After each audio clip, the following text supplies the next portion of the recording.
各位弟兄姐妹，大家平安。今天3月28日，感谢主，让我们能够有这样的机会，一起来敬拜，一起来到上帝面前领受他的话语。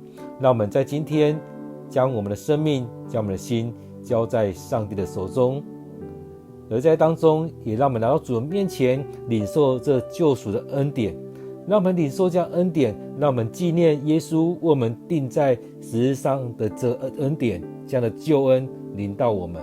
我们一起用这首诗歌成为我们今天的敬拜，救恩救赎的恩典。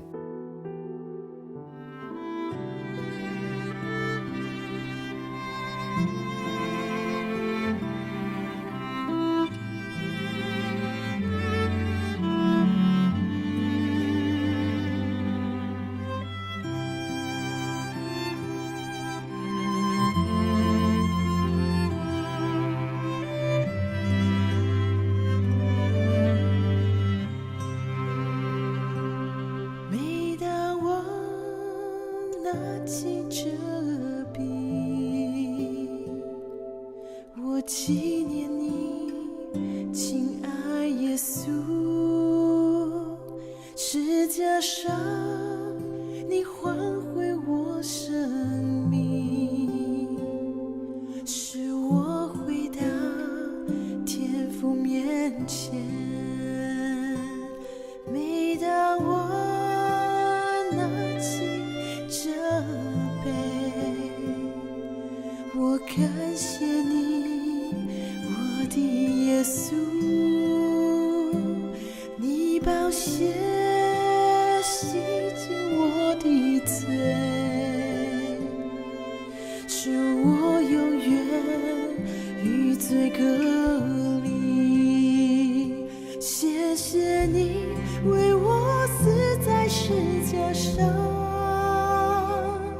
破碎的生命得以完全。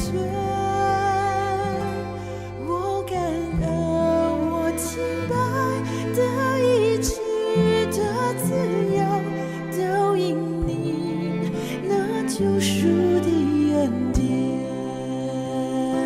谢谢你为我死在十架上，破碎的生命得以完全。我感恩，我敬拜，得医治的自由，都因你那救赎的恩典。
主，我们感谢你恩典，感谢你为我们死在十字架上，破碎生命得以完全，让我们能够来到你面前来献上感谢，献上敬拜。因着你的救赎，让我们能够与罪隔绝，让我们生命得以被主你来洁净。主啊，让我们生命因着主你所摆上的，我们重新有一个新的开始。主，当我们每当拿起这杯，我们每当来到你面前拿起这饼，让我们生命来仰望你。主啊，让我们在这当中，在这受难周的时候，让我们在当中所看到的经文，所经历的每件事情，也都愿你祝福在我们当中。主，我们要将今天的聚会恭敬的仰望在主你手中，愿主你带领，愿主你赐福。感谢赞美你，我们将祷告祈求都奉靠主耶稣的名，阿们。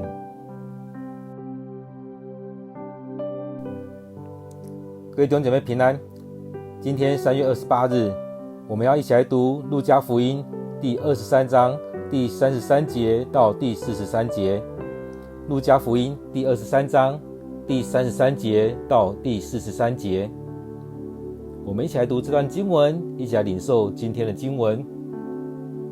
他们到一个地方叫古裸冈，在那里把耶稣钉在十字架上，同时又钉了2个囚犯，一个在他右边，一个在他左边。耶稣说：父亲啊，赦免他们，因为他们不晓得自己在做什么。他们抽签分了耶稣的衣服，民众站着观看。犹太的领袖却嗤笑他，说：他救了别人，要是他真的是上帝所拣选的基督，让他救自己吧。兵士也同样讥笑他，他们上前拿酸酒给他，说：你若是犹太人的王，救你自己吧。在他上面有牌子写着，这是犹太人的王。2个跟他同定的囚犯，有一个开口侮辱他说：你不是基督吗？救你自己，也救我们吧。另外一个却责备那囚犯说：你同样受刑，你就不怕上帝吗？我们受刑是活该，因为我们罪有应得，但是这人并没有做过一件坏事。于是他对耶稣说：耶稣啊，你做王临到的时候，求你记得我。耶稣对他说：我告诉你，今天你要跟我一起在乐园里。我们今天读的经文在路加福音第23章第33节到第43节。让我们用一点时间再读今天的经文，来默想，来领受今天的经文。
大家平安。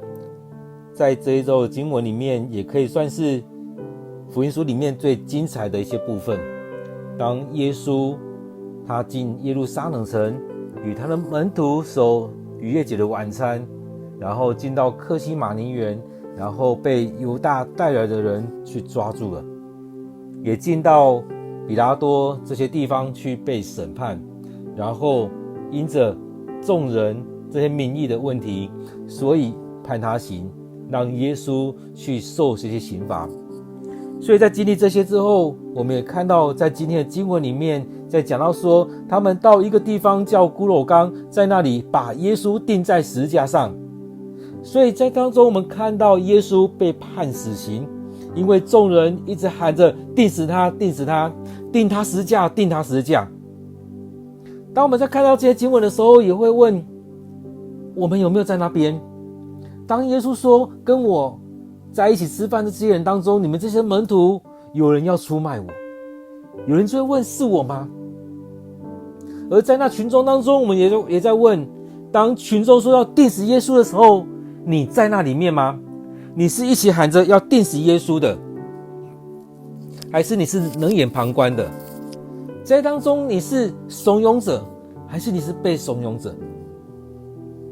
而最后当耶稣被判死刑，被鞭打，走上这苦路之后，来到一个地方骷髅冈，在当中这地方也就是耶稣被钉十字架的地方。所以这边讲到说，在那里把耶稣钉在十字架上，同时又钉了2个囚犯，一个在他右边，一个在他左边。所以原本是这2个再加上巴拉巴的，这3个人都是应该要被钉十字架的人。所以我觉得当我们在看到这边的时候，我会觉得原本要被钉的这3个人其实很有戏。因为巴拉巴他原本就是扰乱的人，他原本就是杀了一些人的，他被钉十字架是罪有应得。而在这样的事情当中，耶稣代替他上了十字架。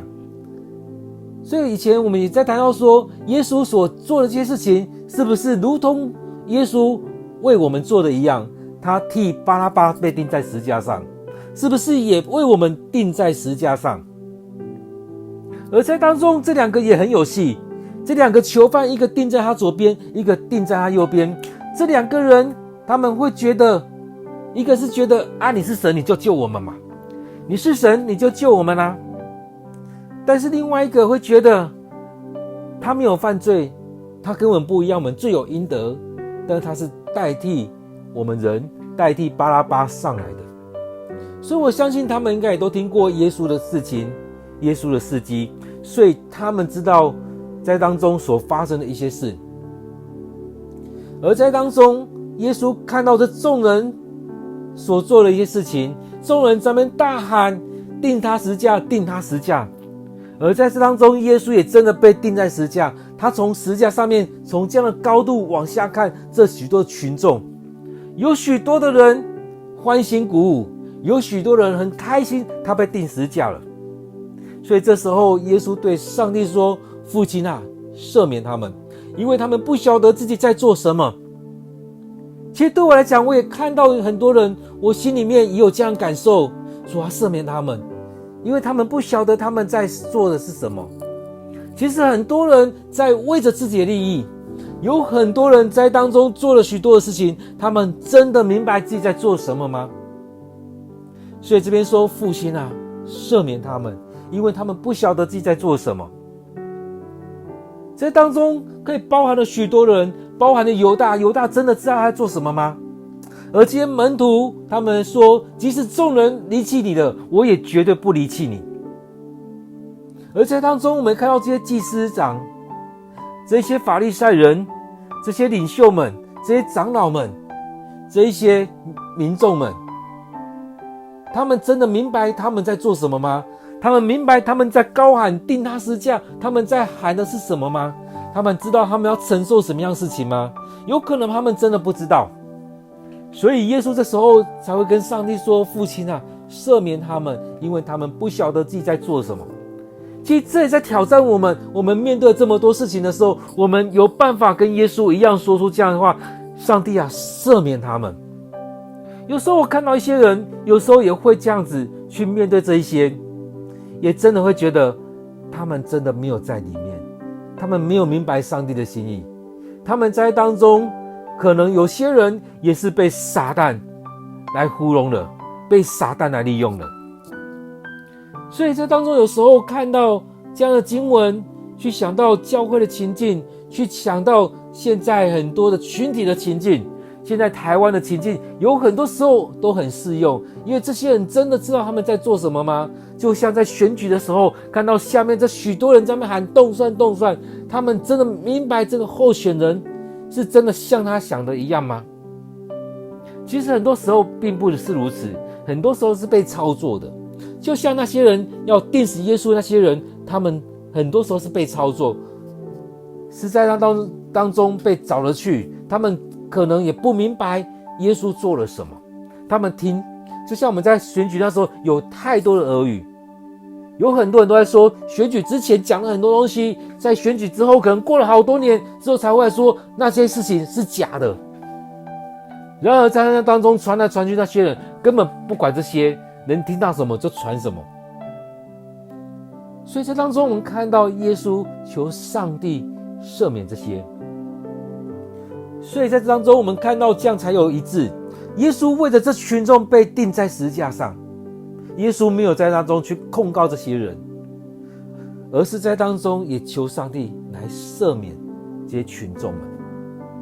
接着他们抽签分了耶稣的衣服，我想都很多的戏弄在当中，他们真的有宝贵这样的事情吗？也不尽然。而在这里面我们看到民众站着观看，犹太的领袖也嗤笑他，也取笑他。我想很多时候我们也会做这样的事情。他们说什么？他们说他救了别人，要是他真的是上帝所拣选的基督，让他救自己吧。有时候我们都会这样笑别人啊，你有能力就救自己吧。我们相信他是没有能力，所以经历这样的事情的时候都会笑他啊，你不是很厉害，你就做看看嘛。其实就像我们前两个月在看马可福音的时候，牧师也分享过，其实很多人也真会这样子啊，你不是很行吗？来啊，你做啊，你做给我们看啊。所以当中很多人会用这样的方式，你不是犹太人的王吗？你不是上帝的儿子吗？你是上帝啊，你很厉害啊，你救你自己吧。所以在这当中我们看到这些犹太的领袖们在笑他，有可能这些民众这些群众也在笑他。后面讲到说这些士兵这些兵士们也这样笑他，甚至拿酸酒要给他。当我们在看马可福音的时候，讲到说这些酸酒或者前面那些没药，其实都是让他能够延长他的寿命，让他减轻他的痛苦。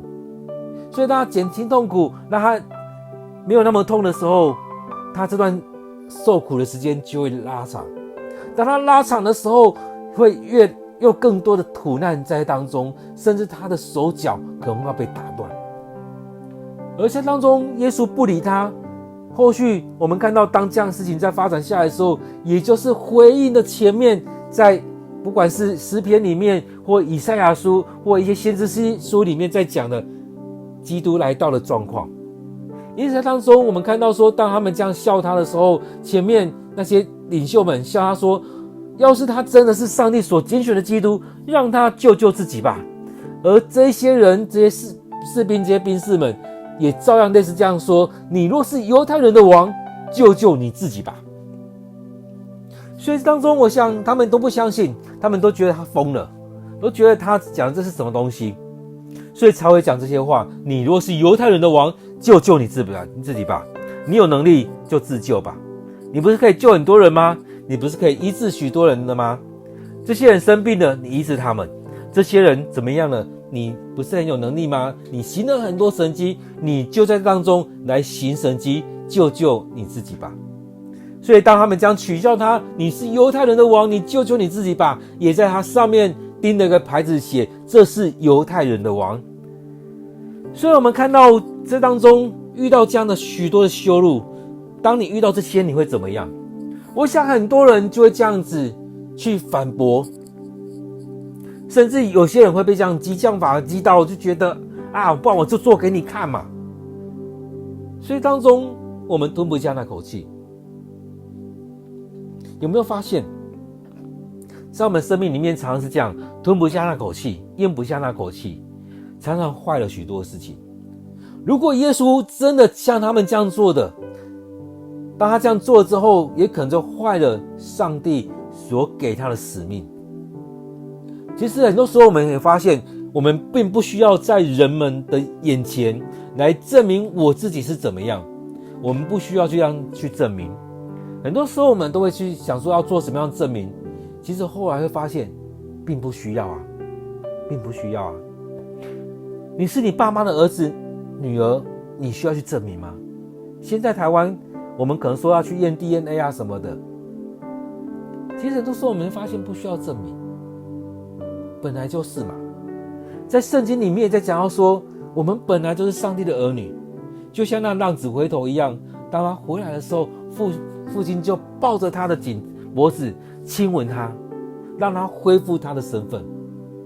父亲是知道的。所以当中我们看到这样在羞辱他的时候，说你不是上帝所拣选的基督吗？就下来吧。你不是犹太人的王吗？你就下来吧，救救你自己吧。接着我们看到这两个跟耶稣一起钉在十字架上的这两个人，其实有时候这也是我们的一个写照。当我们看到一个这样的人的时候，有时候我们会落井下石。而这当中我们可以发现，在犹太人当中，在这块土地当中，其实有非常多的人其实是知道耶稣，也知道他过去的事迹，知道他做了很多什么样的事情。所以在这当中我们看到这两个跟他同钉在十字架上的囚犯，或许他们过去没有听过，但是在这道吵吵闹闹的过程当中，可能也听到一些东西。所以前面我们看到那些领袖们在笑耶稣说，你不是基督吗？就下来吧。那些士兵们也是一样，就是说你不是犹太人的王吗？救救你自己吧。连同这当中的其中一个也在跟他调侃说，你不是基督吗？救救你自己，也救救我们吧。其实在我们生命里面，我们常常也在做这样的事情。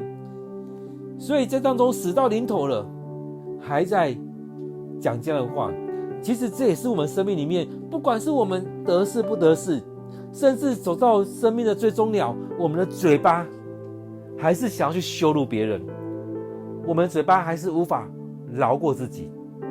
所以当中我们看到，这就是我们人生的景象。我们在处高位处低处，或者是在那很糟的境况当中，我们依然要去羞辱别人，要把别人踩在我们脚下，会觉得好像我们踩着别人的头，好像我们高人一等一样。但是有没有发现，其实没有，这当中所做的可能让我们更加糟糕而已。就像这个囚犯一样，他这样讲之后，让自己堕入，可能陷入在那永死当中。因为在当中他羞辱了耶稣，在当中他所做的就是那情况，他没有办法让自己进入到那更好的境况里面。因为弟兄姐妹，在我们生命当中，你要成为什么样的人，其实这也让我们能够去思想，你要成为什么样的人。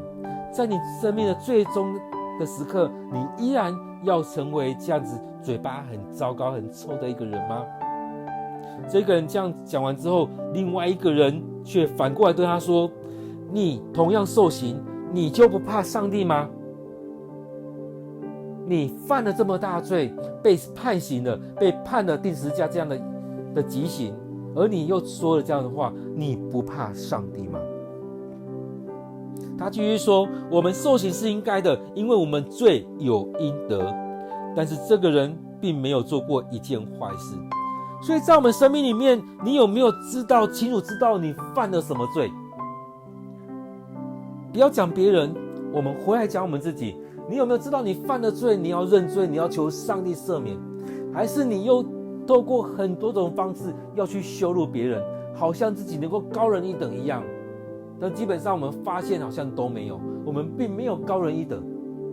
所以当中我们看到这个人讲这样的话的时候，其实他是有悔改的心，他是愿意悔改的。所以他面对这样的事情的时候，他有警觉到自己的罪，所以他才会说，我们犯罪之后，我们受刑是罪有应得，因为我们犯了罪，我们应该面对到这样的惩罚，所以我们被钉十字架是应该的。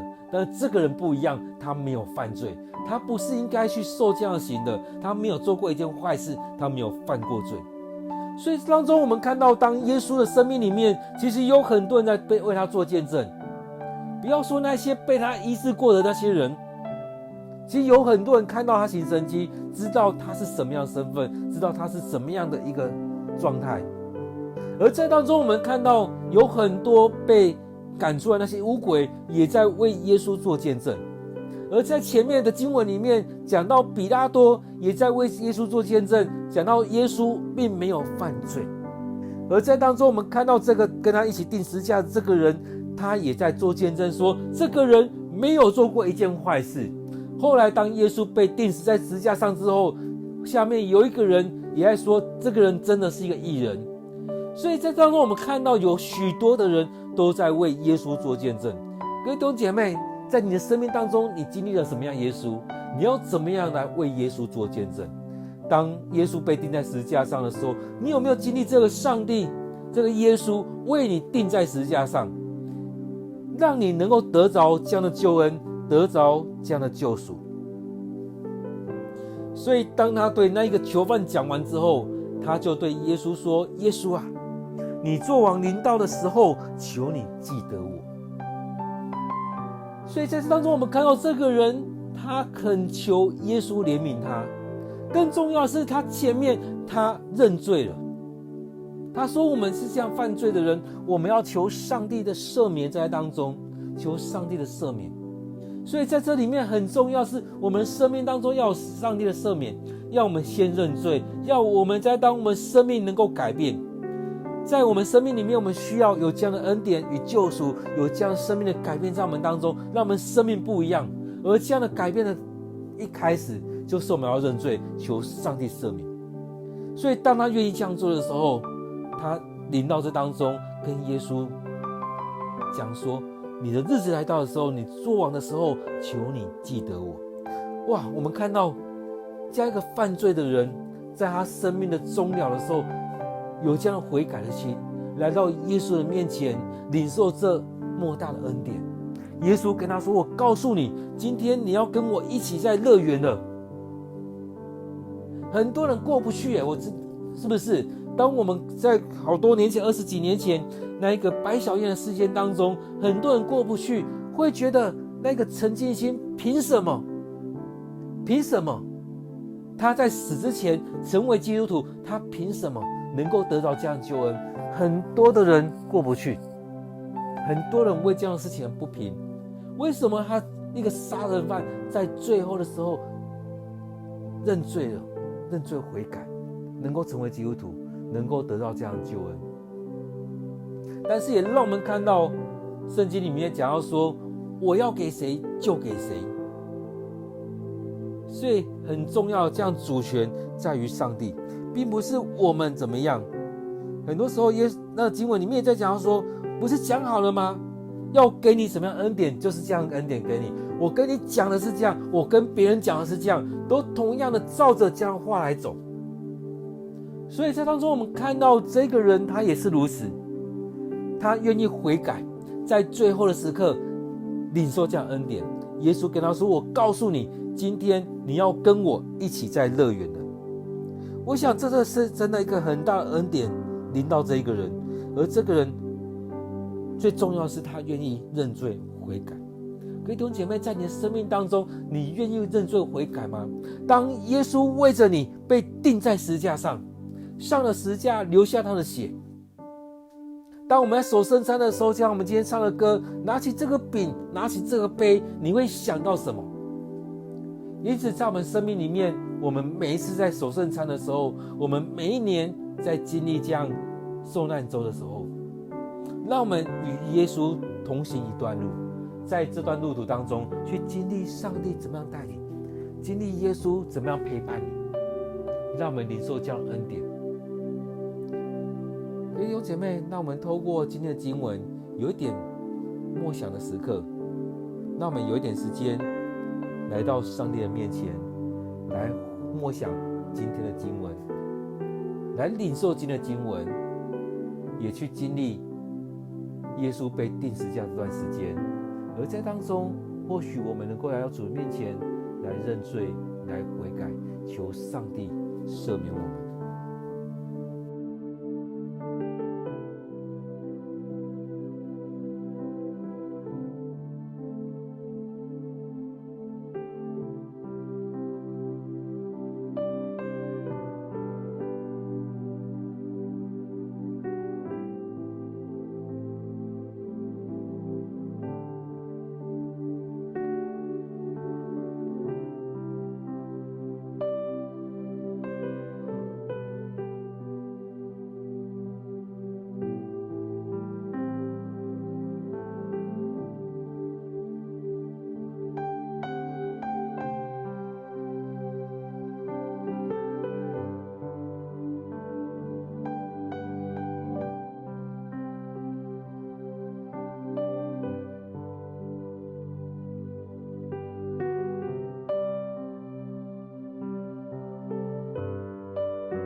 现在主，我们感谢你的恩典，你为我们走上这十字架道路，在这过程当中，也让我们去经历上帝你所赐下这样恩典。在这一步一步往前走的路当中，确实是不容易。而在这当中，面对这许多的羞辱、许多的嘲笑的过程当中，我们常常忍不下这口气。而主啊，我们看到你一步一步的在走这样这条路的时候，去面对这许多的事情的时候，你却对上帝说：父啊，求你赦免他们，因为他们所做的，他们所说的，他们不明白。今天主帮助我们，让我们去看见主你的心意，也让我们在当中不在许多时刻来得罪你、得罪人。让我们在当中许多时候，我们回到你的心意里面，也让我们在当中能够来向你来认罪。主啊，恳求你带领我们，恳求你恩待我们。主啊，在这段路途当中，也让我们与你同行一段时间，让我们去看到这许多的事情，也让我们将自己摆上。感谢主，你为我们做的。主啊，在这受难中的每一天，也愿我们领受这更大的恩典、更大的祝福。主啊，让我们去经历与你同死同复活的这段路途。感谢赞美你。主，我们要将今天的聚会恭敬的仰望在主你手中，愿主你祝福在我们当中。感谢赞美主。我们这样祷告祈求，都奉靠主耶稣的名，阿们。愿我们每一天都有一段时间来到上帝面前，给上帝空间，给上帝时间，让上帝将我们分别为圣，祝福在我们当中，让我们去经历上帝的同在。愿上帝祝福你。